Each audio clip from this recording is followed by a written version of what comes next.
The imagery here is also of those who run to their own solutions, looking for answers and for fulfillment.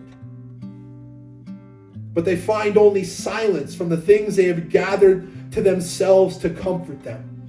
Or those who feel in themselves shame and guilt and who long for a respite from these feelings of being wrong and being unworthy, of always being at fault. Thoughts that my life is a failure, I'm wrong. And ultimately God is pointing our suffering and fearful hearts back to himself, reminding us that we don't need to languish under the power of shame and guilt, under feelings of failure. That if you long for respite from these feelings, then it is provided for you in God. And the pictures of God who sits in his temple and sees everything. It's imagery that reminds us that he knows.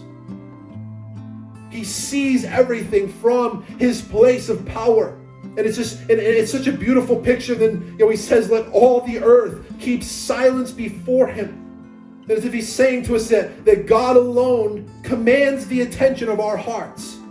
That while the oppressing things, the oppressors of our life speak shame, while our own minds lead us into fear, while we feel like we have to run to temporary idols that can't hold up under the weight of what we need, then there's God who commands the attention of the heart. He says, let all the earth keep silence. All the voices of shame and fear, silence. All of the fears that you carry around in your heart day after day, silence. Silence, so that we can hear what God speaks that is good and true.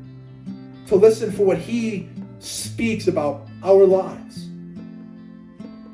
about your past, about your present, and about your future. He calls the voices of shame and fear to be silent so that he can speak his word of life to us.